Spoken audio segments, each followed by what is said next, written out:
Oi pessoas, tudo bem? Se você é arquiteto ou engenheiro, com certeza você tem o cliente da pergunta de R$ 1 milhão, que é aquele que chega e a primeira coisa que ele te pergunta é: eu quero reformar a minha casa, quanto você acha que eu vou gastar? E se você é cliente, com certeza você já quis fazer essa pergunta para algum profissional da área, não é? Então, se esse é o seu caso, fica aqui comigo, que eu vou te ensinar como que você pode calcular aí os custos da sua obra. Vamos lá?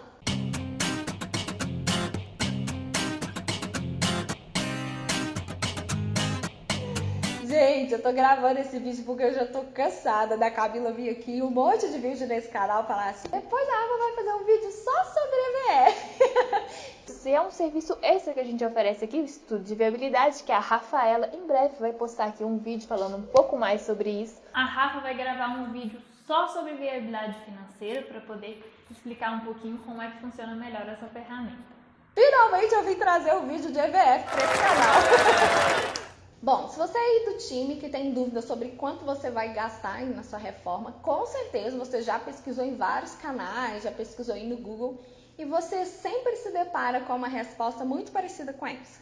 É impossível calcular o custo da sua obra sem um projeto de arquitetura.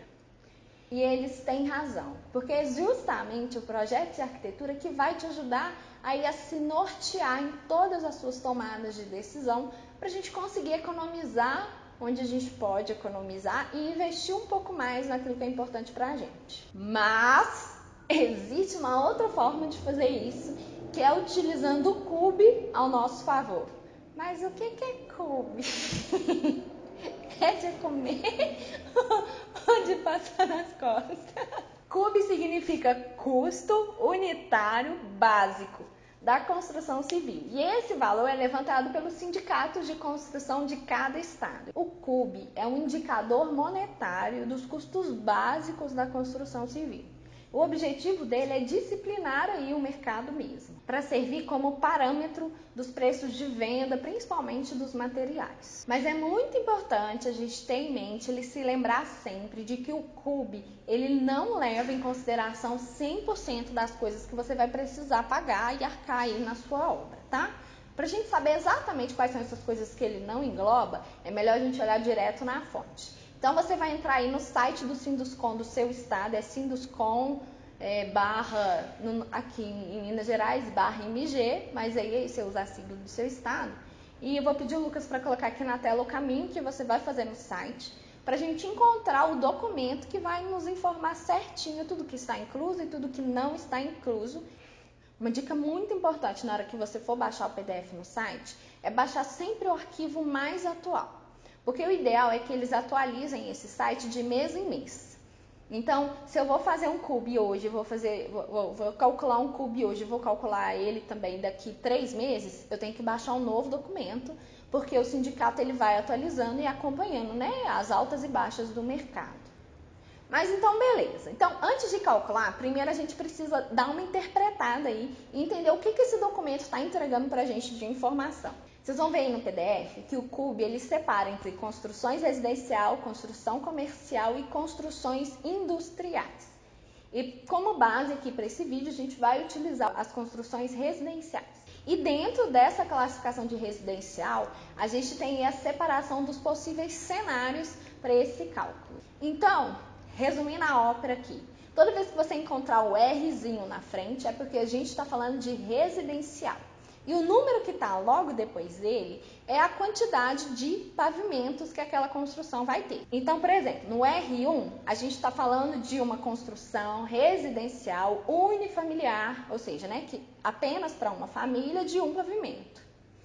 No R4, a gente está falando de uma construção residencial de até 4 pavimentos, que geralmente é multifamiliar, né? Que são esses prédios que moram mais famílias. E no R16, por exemplo, aí a gente já está falando daqueles prédios enormes, né? E ainda dentro dessas classificações, a gente tem um cenário para uma construção de baixo custo, um cenário para uma construção de médio, assim, que eles chamam de normal. Então, aí é um custo meio médio. Assim. E uma construção num cenário de alto custo. Ah, Rafa, em que cenário que eu me encaixo? Calcula os 3, que com o resultado você vai saber qual dos 3 você se encaixa, é mais fácil dessa forma. E, inclusive, é isso que eu falo pro pessoal aqui no escritório. Tem um treinamento que a gente grava para nossa equipe, que eu explico para as meninas que toda vez que o cliente perguntar quanto vai custar a minha obra, é melhor a gente devolver a pergunta para ele. Olha, é melhor você me falar quanto é que você pode gastar, porque aí eu já vou projetar com esse cenário em mente. A dica é boa, hein? E aí, só para terminar aqui essa parte de sigla, então se você encontrar, por exemplo, R1N, é porque a gente está falando de residencial unifamiliar no padrão normal de construção, beleza? Então, entendido aqui essas nomenclaturas aí dessas siglas, que podem parecer um pouquinho complicadas quando você bate o olho no PDF, mas são bem simples, a gente vai utilizar aqui no nosso modelo R1N, que foi o que eu acabei de falar aqui para vocês no exemplo anterior. Tá, mas então o que eu faço agora com essas siglas, né? Agora é o momento de você definir qual que é o tamanho da sua construção, da sua edificação, né?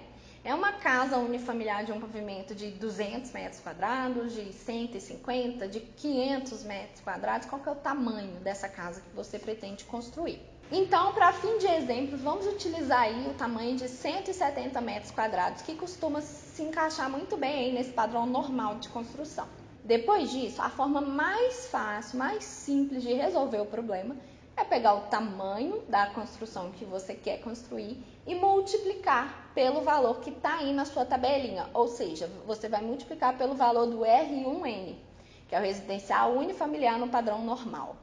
Ah, Rafa, mas é esse valor que eu vou gastar? Não. O CUB, como eu falei para vocês, ele é uma estimativa. E essa forma que eu ensinei é a forma mais facilzinha, mais mamão com açúcar de fazer. Tá? Aqui no escritório, quando a gente presta esse serviço para o nosso cliente, a gente aplica aí nesse valor algumas correções também. Por quê? Porque o preço que vai te custar o acabamento final, por exemplo, de uma garagem, não é nem de longe igual ao preço que vai te custar acabamentos finais numa área molhada, como uma cozinha, um banheiro, uma piscina. Por que eu resolvi ensinar dessa forma? Porque quando você calcula para a área total do seu terreno, da sua casa, você vai chegar em um valor mais alto do que o CUB realmente estima, mas você vai ter algo a seu favor. Lembra que eu falei que o CUB não considera tudo? Então, quando a gente calcula aí com essa gordurinha a mais, a gente consegue ter uma base um pouco mais real do que é que está acontecendo. E se você é aí do time meio nerd, você já deve ter se perguntado assim, tá, mas isso é para uma construção. Como que eu faço numa reforma? Afinal de contas, na reforma, eu não estou construindo nada do zero. Tem coisas que já estão prontas e que eu só vou dar ali um tapinha para ficar um pouquinho melhor. Eu vou colocar aqui para vocês uma tabelinha para mostrar quais que são as porcentagens de participação de cada um dos serviços numa obra. Então, como que você vai fazer? Você vai calcular o custo daquela obra como se fosse uma construção, do jeitinho que eu acabei de ensinar para vocês.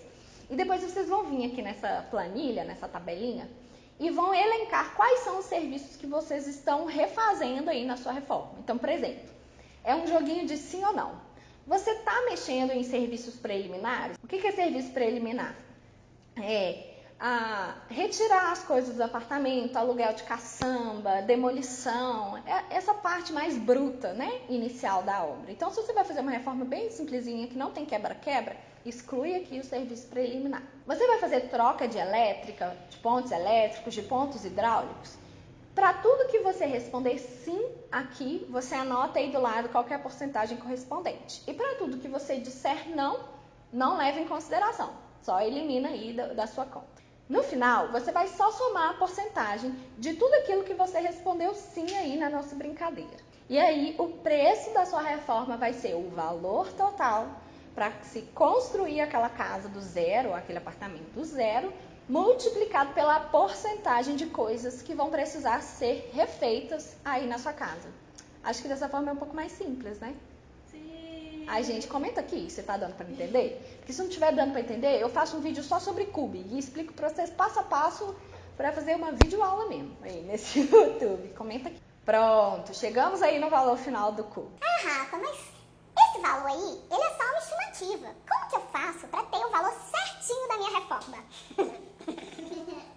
Ah, meu bem, tá com projeto de arquitetura em mão. Gente, eu tô rindo, mas é verdade. E aí agora, a partir desse minuto aqui do vídeo, que eu não faço ideia de quanto tempo já está dando, mas a partir desse minuto aqui, vocês vão entender por que nós, profissionais, a gente costuma fugir dessas perguntas. Ah, quanto que vai custar? Ah, tem muita variável, não sei o quê. Vocês vão entender agora por que a gente faz isso. Porque sem projeto de arquitetura em mãos, é só impossível dar esse valor certinho para o nosso cliente. Porque agora também vocês vão entender como que uma mesma obra pode ter diferentes cenários de custo e como que esses preços podem variar muito. Então vamos falar de um exemplo real, de uma reforma real que aconteceu aqui no escritório.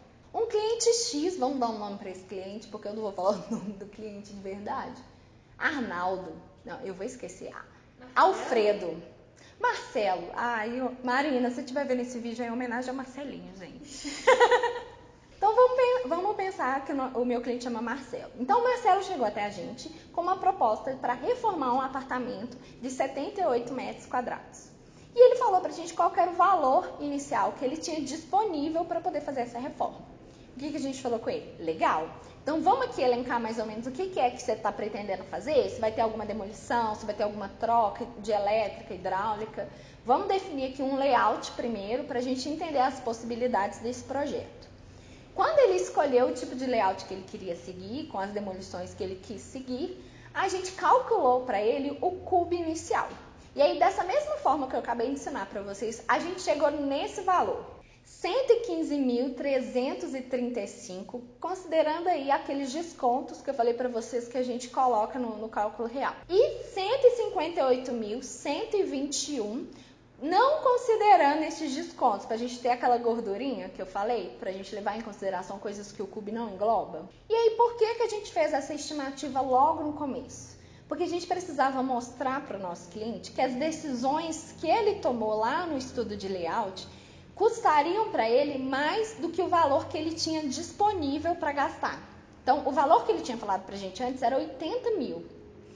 E aí, quando a gente apresentou para ele esses possíveis cenários, de acordo com o CUB, o que a gente queria dele? Saber se a disponibilidade dele financeira de 80 podia subir proporcional até 150, ou se a gente teria que refazer os layouts até encontrar um que atendesse as expectativas financeiras dele. E só quando ele deu ok para a gente é que a gente seguiu em frente. Nesse caso, o Marcelo deu ok no primeiro cálculo de CUB que a gente apresentou para ele. Então tá, aprovado aí o valor do CUB, nós partimos para o estudo preliminar 2 do projeto de arquitetura. Se você não sabe o que é estudo preliminar 2 e como funcionam as etapas de projeto de arquitetura, a Milinha já gravou um vídeo aqui no canal dos 8 passos do projeto de arquitetura. Depois corre lá para vocês entenderem o que são esses estudos preliminares que eu tô falando. Então, tudo em mãos, a gente parte aí para o estudo preliminar 2, que é quando a gente faz a maquete do ambiente e consegue entender como que aquele estudo inicial de layout vai se transformar em um projeto propriamente dito.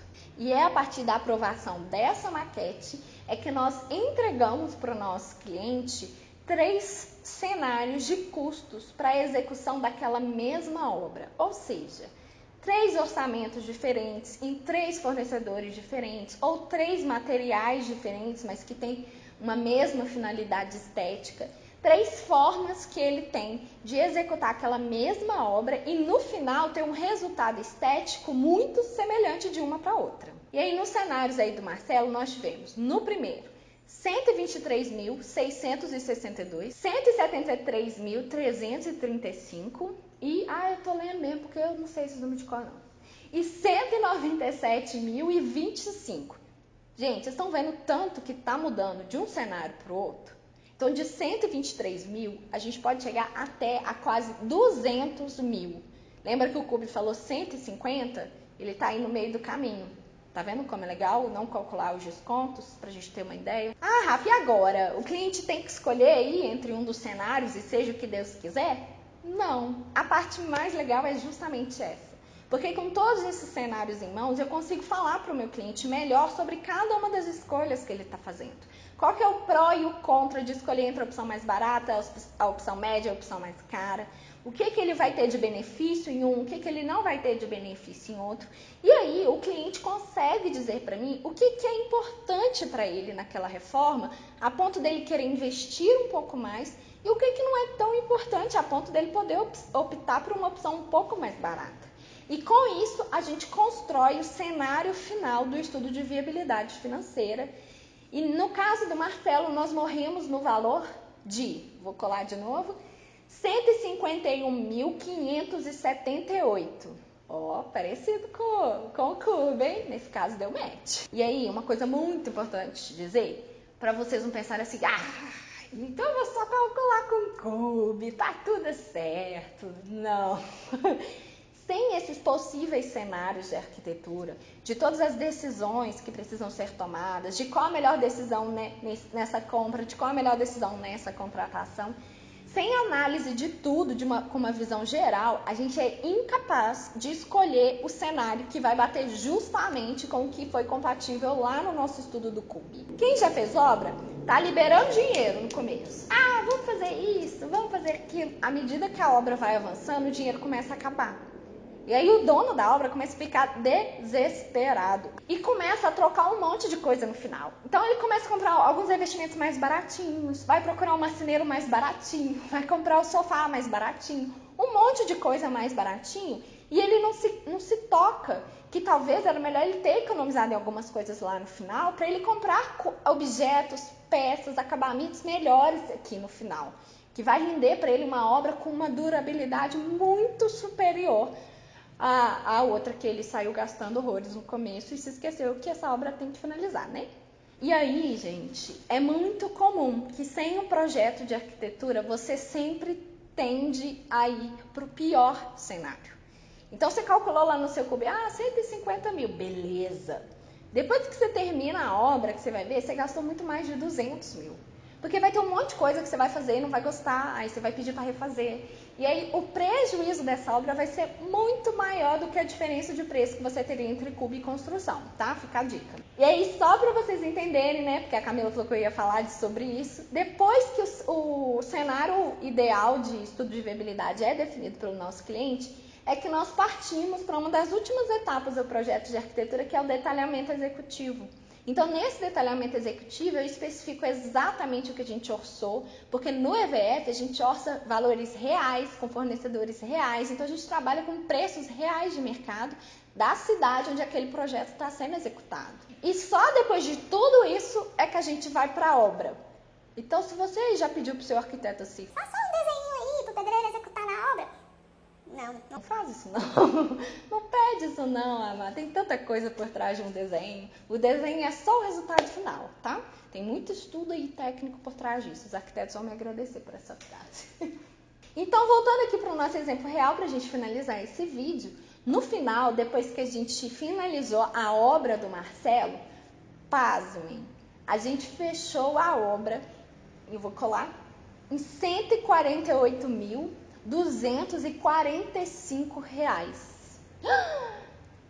Mais baixo do que o EVF e mais baixo do que o CUB?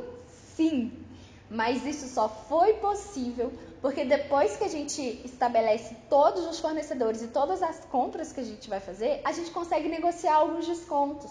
Desconto para pagamento à vista, desconto para o prazo X, para o prazo Y. E aqui no escritório você ganha ainda mais um desconto, que é o desconto da comissão do arquiteto, que a gente já falou em vários lugares, principalmente no Instagram, que aqui no escritório a gente não recebe essas comissões, então a gente consegue devolver isso para o nosso cliente também em forma de desconto. É um super desconto, né? E aí, gente, vocês acharam legal? Ajudou vocês? Vocês acham que dá já para ter uma noção aí de quanto é que vai custar essa obra, essa reforma que você está querendo fazer? Deixa aqui nos comentários se ficou alguma dúvida, se esse vídeo te ajudou. E eu vou pedir o Lucas para colocar aqui também a comparação dos valores do CUB, do estudo de viabilidade e do valor final da obra, para vocês conseguirem fazer essa comparação, tá? Espero que esse vídeo tenha te ajudado. Não deixe de comentar aqui se você acha que o projeto de arquitetura e o estudo de viabilidade financeira são ferramentas fundamentais numa obra ou não.